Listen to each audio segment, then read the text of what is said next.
Welcome to my YouTube channel the future classes. आप लोगों का स्वागत है मेरे YouTube channel the future classes में।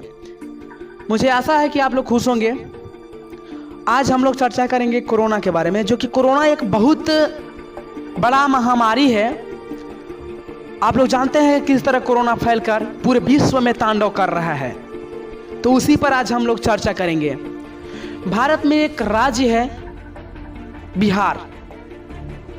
बिहार में स्थिति इतना खराब हो गया है, ऐसे बिहार में ही नहीं और सभी राज्यों में स्थिति खराब है, लेकिन और सभी राज्यों के अपेक्षा बिहार में ज़्यादातर स्थिति खराब है।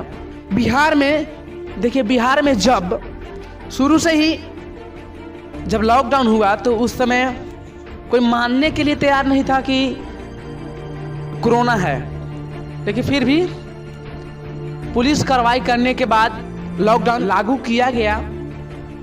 तो खैर कुछ दिन तो चला, लेकिन धीरे धीरे वह पूरे बिहार में फैल गया। कोरोना नहीं, कोरोना का कहर फैल गया। कोरोना फैलता तो कोई बात नहीं था, कोरोना का कहर फैल गया।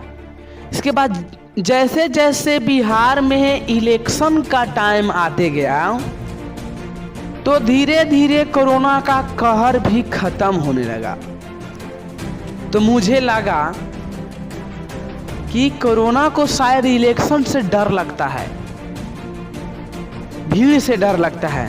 तभी तो यहाँ बिहार में जब इलेक्शन का टाइम आया तो नेता और अभिनेता सभी लोग एकजुट होकर बिना मास्क, बिना सोशल डिस्टेंसिंग पालन किए हुए एक दूसरे से वोट मांग रहे हैं।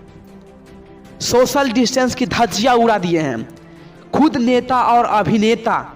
तो आम जनता की हम बात क्या करें।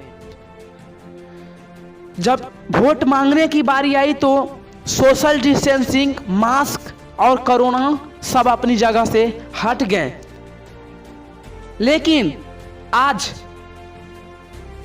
जैसे जैसे इलेक्शन खत्म हुआ, इलेक्शन अब पूरी तरह से खत्म हो चुका है, अब कोरोना को शायद लगा होगा कि अब हमको चलना चाहिए बिहार में।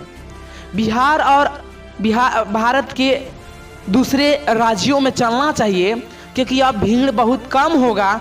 अब हमको जगह आसानी से मिल जाएगा और हमको कोई दिक्कत होगा नहीं।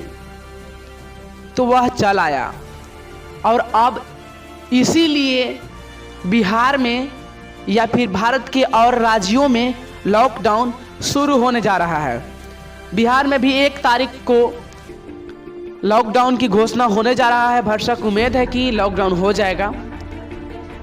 तो कि हो क्या रहा है भाई, राजनीति की आड़ में राजनीति करने वालों, राजनेताओं को कम से कम सोचना चाहिए कि सच है तो कोई बात नहीं है, लेकिन कोरोना जैसे महामारी को हल्के में ले रहे हैं। मैं ये नहीं कहता हूँ कि कोरोना है ही नहीं या फिर कोरोना को जैसे तैसे किया जा रहा है, नहीं, लेकिन कोरोना से तो मैं भी बहुत डरता हूँ। आप लोगों को डरना चाहिए, क्योंकि कोरोना एक महामारी है।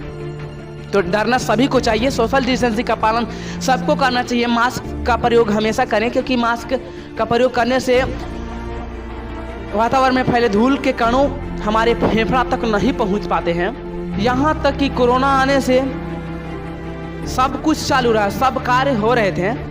सिर्फ और सिर्फ स्कूल, कॉलेज, कोचिंग, ट्यूशन को छोड़ करके सभी कार्यालय खुले थे। तो हो क्या रहा है राजनीति की आड़ में, क्या शिक्षा, जो कि शिक्षा का महत्व इतना बड़ा है कि शिक्षा से बढ़कर कुछ नहीं है। शिक्षा बढ़ेगा तो ही हम बढ़ेंगे तो राज्य बढ़ेगा, और जब हमारा राज्य बढ़ेगा तो हमारा देश बढ़ेगा और विश्व में हमारा देश का नाम ऊंचा हो जाएगा। अमीर लोगों को क्या है, उनके बेटा, उनके बेटी लोग के पास तो मोबाइल होता है, बड़े बड़े स्मार्टफोन होते हैं, उनको ऑनलाइन की सुविधा मिल जाती है। लेकिन गरीब के बच्चे के पास मोबाइल छोड़िए, खाना नहीं नसीब हो रहा है, तो मोबाइल का प्रयोग कहाँ से करेंगे। पढ़ने में भी अक्सर गरीब के बच्चे ही तेज होते हैं, क्योंकि वे अपने दम पे, अपने मेहनत से पढ़ते हैं। लेकिन यहाँ पे जब लॉकडाउन हो गया तो कोचिंग, स्कूल, ट्यूशन सब कुछ बंद हुआ, तो क्या होगा, कैसे पढ़ाई होगा। इसलिए अब बिहार के लोगों को जागरूक होने पड़ेगा और बिहार जैसे और राज्यों में जिसमें पढ़ाई में गड़बड़ी की जा रही है, जागरूक होने पड़ेगा और बताने पड़ेगा कि ऐसे काम नहीं चलेगा। यदि कोरोना सच में है तो स्कूल को भी बंद किया जाए और जहाँ पे भीड़ लग रहा है उस स्थान को बंद किया जाए और इलेक्शन जहाँ पे अगर होने वाला है तो उसको बंद किया जाए, स्थगित किया जाए। क्या अगर इलेक्शन बंद हो जाए 6 महीना साल भर के लिए तो क्या हो जाएगा? कौन सी पहाड़ ढह जाएगी? यहाँ बच्चों के भविष्य के लिए पढ़ाई होती है, तो पढ़ाई 1 साल 6 महीना तक बंद किया जा रहा है तो कोई गड़बड़ी नहीं, कोई दिक्कत नहीं है, कोई परेशानी नहीं है। तो सभी कार्यालयों को बंद किया जाए। और मुझे कभी कभी तो लगता है कि कोरोना का वैक्सीन नहीं निकाल करके सभी देशों के राज्यों में इलेक्शन नामक वैक्सीन का प्रयोग किया जाना चाहिए तभी, क्योंकि बिहार में जैसे ही इलेक्शन का नाम हुआ कोरोना का कहर धीरे धीरे का पूरा समाप्त हो गया और जैसे ही इलेक्शन खत्म हुआ उसी प्रकार से कोरोना हमारे राज्य में प्रभावित हो गया है। तो मुझे आशा है कि यह वीडियो आप लोगों को पसंद आएगा और आप अपना राय कमेंट बॉक्स में लिखें। धन्यवाद।